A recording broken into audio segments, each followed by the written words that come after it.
enfants de Dieu, bonjour aux serviteurs et aux servants de notre Seigneur et Sauveur Jésus-Christ. Bien-aimés frères et sœurs en Christ, je viens ici partager une vérité. Je viens dans cette vidéo partager une vérité. C'est une vérité qui va aider beaucoup d'enfants de Dieu et c'est une vérité qui va aider beaucoup de personnes dans la compréhension de qui est Dieu, dans la compréhension de qui est Jésus. Parce que vous savez très bien que les Écritures enseignent dans Jean 17 à partir du verset 3 que la vie éternelle, c'est qu'ils te connaissent, toi, le seul vrai Dieu et celui que tu as envoyé, Jésus-Christ. Je viens parler ici d'un thème, peut-être tu n'as jamais entendu parler de ça. Et bien aimé, lorsque moi-même j'ai commencé à entendre parler de cette chose, mais j'étais un peu surpris parce que je ne savais pas effectivement que Dieu était un juge. Donc je viens parler de quoi? Je viens parler de Dieu comme un juge, mais je viens également parler de Dieu comme étant celui qui juge en tout temps. C'est-à-dire que Dieu prononce des jugements dans la vie des peuples, Dieu prononce des jugements dans le monde, Dieu prononce des jugements dans la vie des chrétiens, Dieu présente des jugements également dans la vie des non-croyants. Donc, rien ne peut se passer sur la terre, frères et sœurs. Il faut comprendre ça parce que je viens à travers cette vidéo te communiquer une sagesse et te communiquer une vérité. Il n'y a rien qui peut se passer dans le monde sans que Dieu n'ait permis que la chose se passe dans le monde. Il n'y a rien qui peut se passer sur cette terre, mon frère, sans que Dieu n'ait donné son accord, sans que Dieu n'ait jugé d'abord et permis que la chose se passe. Donc, rien ne se fait au hasard parce que ce monde-ci a un juge. Rien n'arrive au hasard parce que la terre a un juge. Donc, pour qu'il puisse avoir, par exemple, une catastrophe naturelle quelque part, il faut que Dieu ait jugé et qu'il ait permis qu'il ait la catastrophe en ce lieu. Pour qu'il puisse avoir la guerre dans une nation ou pour qu'il puisse avoir la guerre dans un pays, il faudra absolument que Dieu ait permis qu'il y ait la guerre dans cette nation ou alors qu'il y ait la guerre dans ce pays. Pour qu'il puisse avoir, par exemple, des catastrophes naturelles ou alors qu'il puisse avoir des famines ou alors qu'il puisse avoir des maladies, de nouvelles maladies dans le monde. On entend parler d'Ebola, on entend parler d'autres types de maladies qui naissent dans les nations. Il n'y a pas une maladie qui peut venir dans les nations se transformer en épidémie ou en pandémie sans que Dieu n'ait jugé et qu'il n'ait autorisé que la chose se passe ou alors la chose s'accomplisse. Et même dans une vie, il n'y a rien qui peut se passer dans la vie d'un homme. Que tu sois chrétien ou que tu sois non chrétien, il n'y a rien qui peut se passer dans la vie d'un homme sans que Dieu n'ait jugé et donné l'autorisation que la chose se passe ou alors que la chose ne se passe pas. Donc, avant de continuer à parler du jugement de Dieu, j'aimerais d'abord qu'on entre dans les Écritures parce que je vais parler de long en large sur les jugements de Dieu. Les jugements de Dieu pour que tu comprennes qu'effectivement rien n'arrive au hasard et que tu comprennes qu'il y a des situations où tu dois être un acteur important par rapport à des choses qui se passent dans ta nation. Parce que quand je vais t'expliquer l'enseignement sur les jugements de Dieu, tu vas maintenant comprendre pourquoi est-ce que tu dois devenir un acteur important en ce qui concerne la société dans laquelle tu vis, un acteur majeur en ce qui concerne la ville dans laquelle tu te trouves, un acteur majeur en ce qui concerne l'église qui est le corps de Christ, pour que les jugements de Dieu ne puissent pas s'abattre sur la nation ou alors sur la ville. Nous allons commencer par le psaume 7 à partir du verset 8. L'Éternel juge les peuples. Rends-moi justice, ô Éternel, selon mon droit et selon mon innocence. Nous allons partir aussi dans Psaume 9 à partir du verset 8. Dans Psaume 9 à partir du verset 8, il dit « Il juge le monde avec justice et il juge les peuples avec droiture. » Donc Dieu juge le monde avec justice et il juge les peuples avec droiture. Donc pour que quelque chose arrive dans une nation, pour que quelque chose arrive dans une ville, il faut que Dieu ait jugé. Je prends un cas. Dans mon pays, le Cameroun, par exemple, dans ce pays-là, il y a eu une période où Dieu a annoncé, c'était dans les années 2012. Il y a eu d'abord, la première période, ça a été dans les années 2008. Dans les années 2008, Dieu avait annoncé dans mon pays qu'il y aura la guerre. Alors, l'église du Cameroun, elle s'est levée dans la prière. Les gens ont commencé à prier. Donc, Dieu avait prononcé un jugement dans la vie de la nation camerounaise. Alors, dans cette nation-là, beaucoup de chrétiens ont reçu cette révélation qu'il y aura une guerre au Cameroun. Des églises ont commencé à crier à Dieu. Les chrétiens ont commencé à prier. Les chrétiens ont commencé à jeûner. Et pendant que les chrétiens jeûnaient et priaient, alors Dieu a arrêté le jugement et ensuite il n'y a plus eu guerre. Parce qu'il devait d'abord avoir guerre dans les années 2008. Ensuite, dans les années 2012, Dieu a recommencé à dire qu'effectivement, il devait avoir guerre au Cameroun parce que Dieu avait pardonné, Dieu avait effacé le jugement qu'il avait prononcé contre la nation camerounaise. Ensuite, Dieu a commencé également à reparler à la nation camerounaise à travers ses prophètes. Il disait que non, le peuple de Dieu du Cameroun était un peuple qui ne cherchait plus la face de Dieu. C'est un peuple qui était sur la montagne. Mais à un moment donné, le peuple de Dieu ne s'est plus abandonné à la prière. Le peuple de Dieu a commencé à vaquer à des choses vaines. Le peuple de Dieu vivait dans la rivalité. Donc, il y a des jugements que Dieu avait prononcés. Et Dieu avait dit qu'il devait avoir la guerre au Cameroun. Depuis 2012, nous avons reçu ces prophéties-là. Alors, le Seigneur exhortait les enfants de Dieu, chaque jour, il exhortait les enfants de Dieu à la repentance et à prier pour la nation. Les gens ont méprisé ces paroles-là. Alors, comme le peuple de Dieu du Cameroun ne s'était pas levé dans la prière, finalement, il y a eu quoi? Il y a eu guerre au Cameroun. La guerre a commencé à éclater. Ça a d'abord éclaté au nord du pays avec Boko Haram.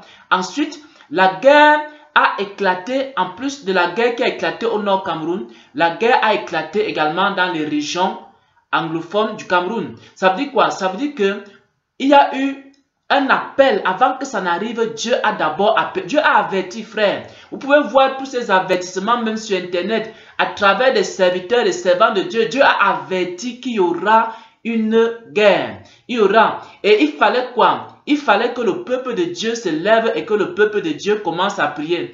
Mais les gens ont méprisé les jugements de Dieu. Donc c'est pour vous dire quoi? C'est pour vous dire que avant même que la guerre n'arrive, frères et sœurs, Dieu a déjà jugé. Et Dieu juge, il dit quoi? Il dit que c'est parce que les gens vivent dans... Ils ne cherchent plus sa face. Les chrétiens vivent dans la rivalité, les chrétiens vivent, etc. Donc, ils jugent tout ce qui se passe dans la nation et il peut permettre qu'ils puissent avoir la guerre pour pousser les gens à la repentance. Donc, il y avait deux solutions. Soit les chrétiens se repentaient par eux-mêmes, soit Dieu créait des situations qui allaient pousser les gens à la repentance. Et parfois, lorsque Dieu juge une nation, lorsque Dieu juge un pays, ça peut être le Cameroun, ça peut être le Gabon, ça peut être la Côte d'Ivoire, ça peut être le Ghana, ça peut être n'importe quel pays, que ce soit des pays africains ou des pays européens. Quand Dieu juge un pays, il peut permettre que dans ce pays-là, qu'il puisse avoir des pandémies, il peut permettre qu'il puisse avoir des catastrophes naturelles, il peut permettre qu'il puisse avoir un certain nombre de choses qui se produisent dans ce pays. Mais pourquoi, frère?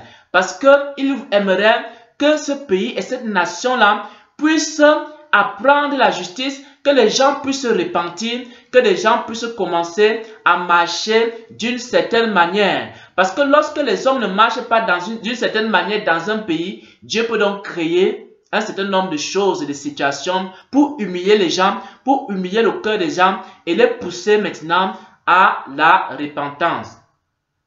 Donc ça c'est en ce qui concerne les jugements de Dieu dans les nations.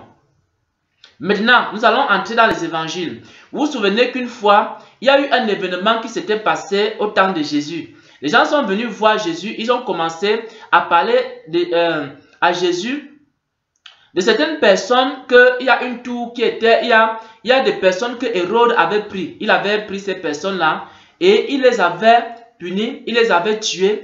et il les avait mêlés avec le sang de leur sacrifice. Donc les gens sont venus voir Jésus pour leur parler de cette actualité-là. C'était une actualité au temps de Jésus.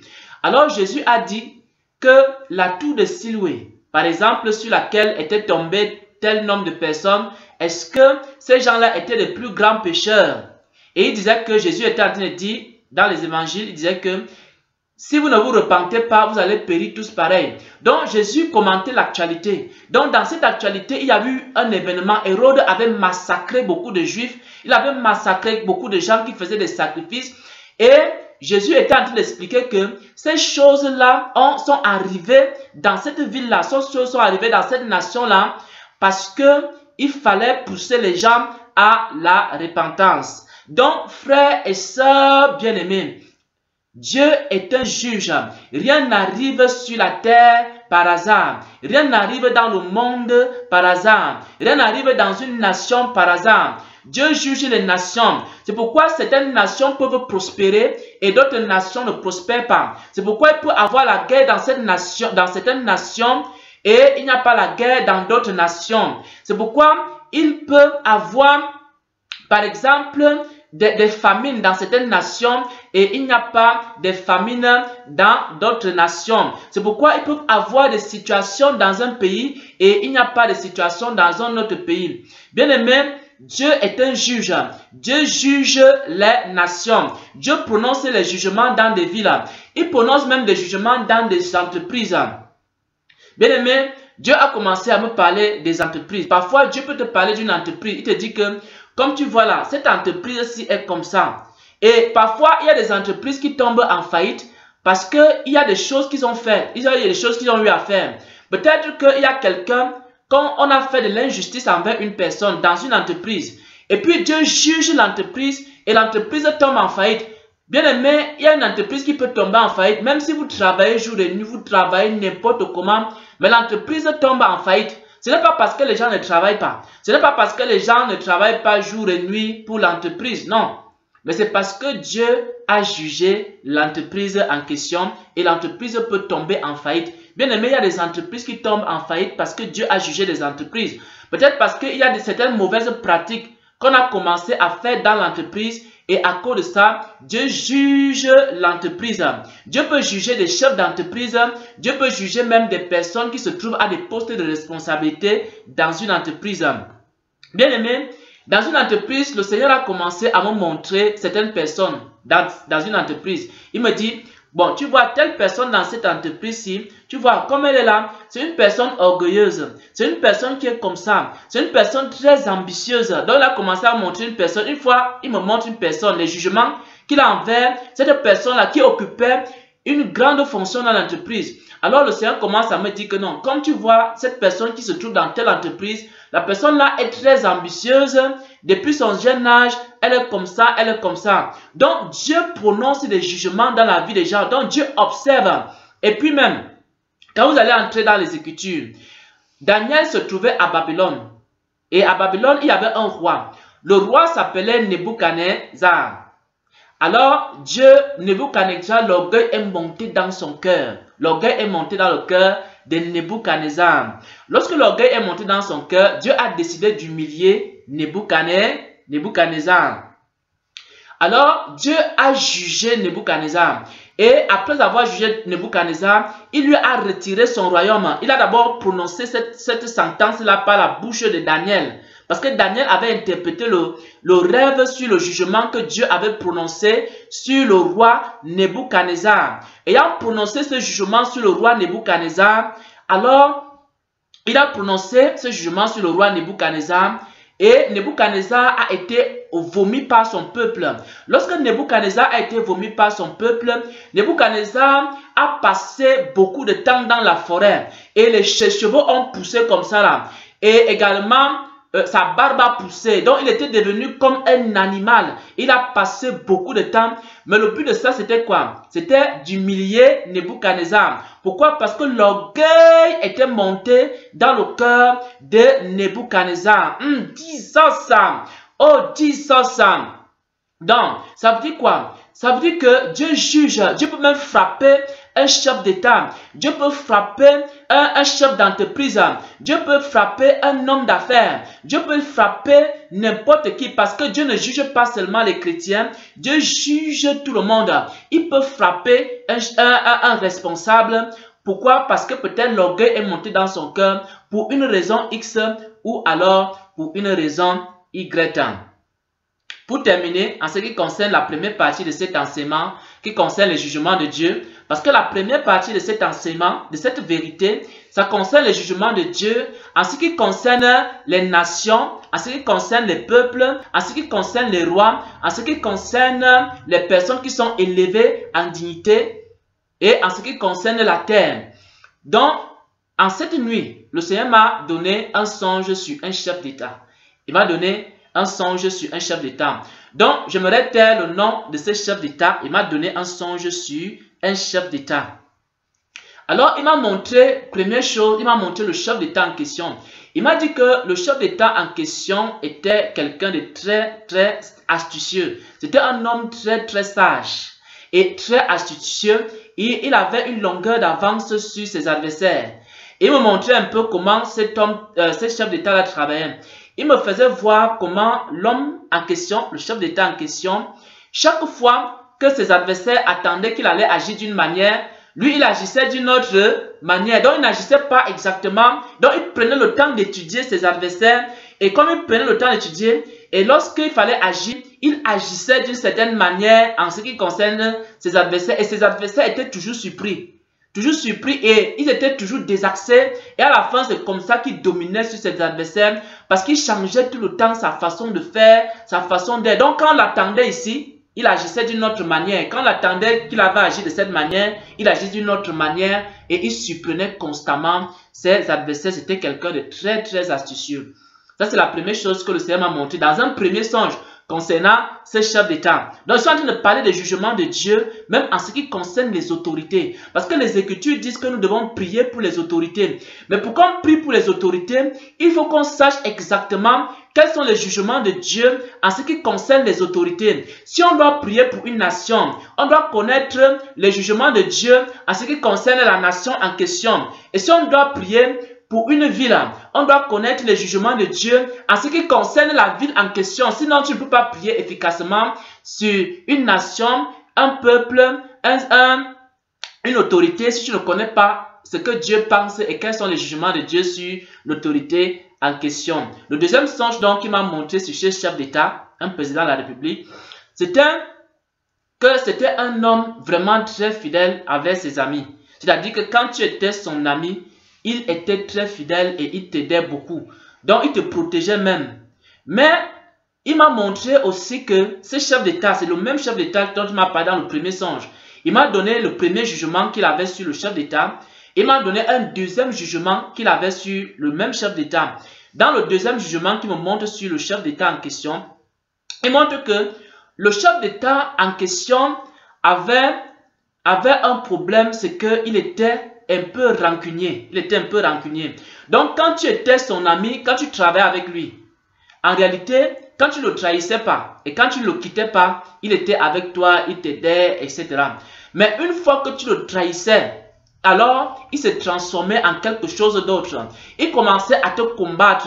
Donc, il avait une obsession de combattre des personnes qu'il avait abandonnées. Donc, c'était quelqu'un que tant que tu ne le trahis pas, vous n'avez pas de problème. Mais dès lors que tu le trahis, dès lors que tu l'abandonnes, dès lors que tu n'es plus avec lui, alors à ce moment-là, il va commencer à chercher les voies et moyens pour t'écraser, pour te réduire en bouillie ou alors en poussière. Donc c'était un peu ça. Il avait également cette obsession-là, ce problème-là, qu'il avait un peu de rancune dans son cœur. Bien aimé, je vais m'arrêter là en ce qui concerne les jugements de Dieu, en ce qui concerne les nations, les jugements de Dieu, en ce qui concerne les villes, les jugements de Dieu, en ce qui concerne les pays, les jugements de Dieu, en ce qui concerne les autorités. Je vais m'arrêter là pour maintenant donner une petite exhortation. Bien aimé, Dieu est un juge. Dieu est un juge. Dieu juge les nations. Pourquoi Dieu nous montre parfois des choses qui se passent dans les entreprises? Il nous montre des choses qui se passent dans la vie des gens. Il nous montre la vie des choses qui se passent dans la vie des autorités. Il nous montre parfois des choses qui se passent dans la vie des chefs d'État. Ce n'est pas pour qu'on publie ça sur Internet, frère. Frère, si Dieu te parle d'un président de la République, d'un pays, ce n'est pas pour que tu commences à crier sur Internet, non, j'ai vu tel président, j'ai vu tel autre président, vraiment, j'ai vu ça. Ce n'est pas pour que tu ailles publier ça sur Internet. Ce n'est pas pour que tu commences à déballer la vie du chef d'État en question. Je vous ai parlé d'un chef d'État, je n'ai pas dit qui il est. Donc, j'ai parlé de ça, mais c'est pour attirer l'attention des serviteurs de Dieu et des prophètes. Il faut faire très attention.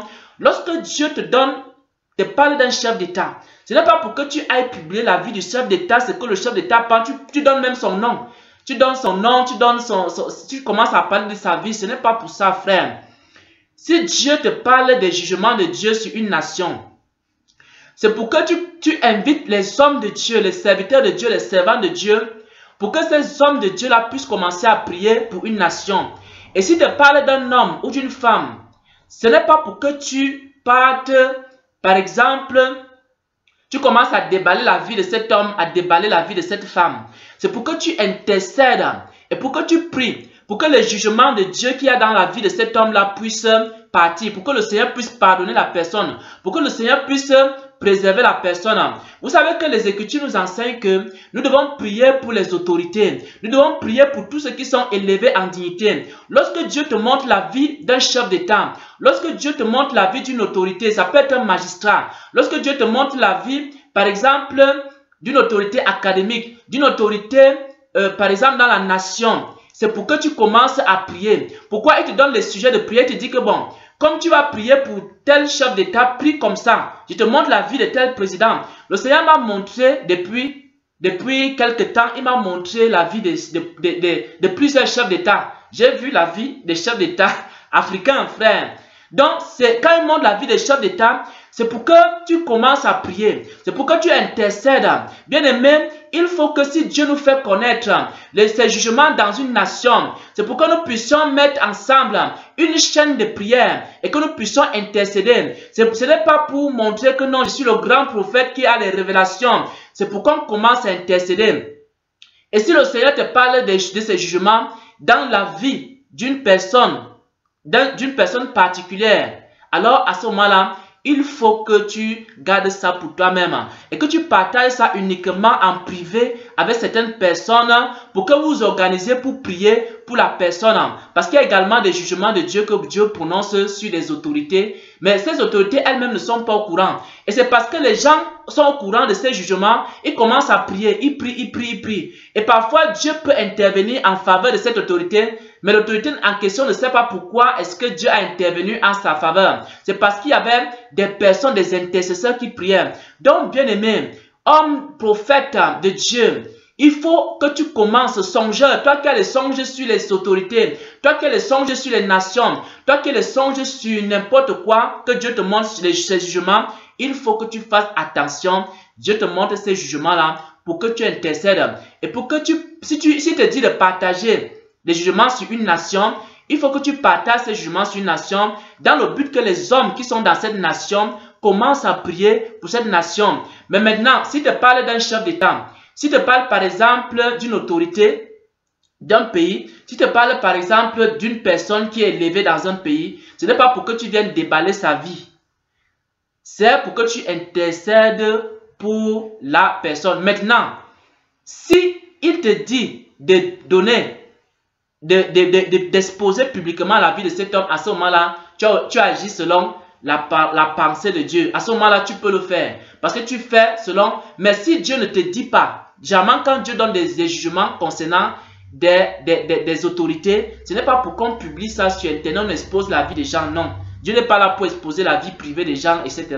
Mais lorsqu'il prononce ces jugements, c'est pour que tu puisses prier, pour que tu puisses intercéder. Maintenant, s'il te dit de partager ça publiquement, alors à ce moment-là, tu peux partager publiquement. Mais s'il ne te dit pas de partager publiquement, alors garde tes songes et prie avec un groupe de personnes, vous intercédez pour que Dieu puisse enlever les jugements de Dieu dans la vie de cette personne.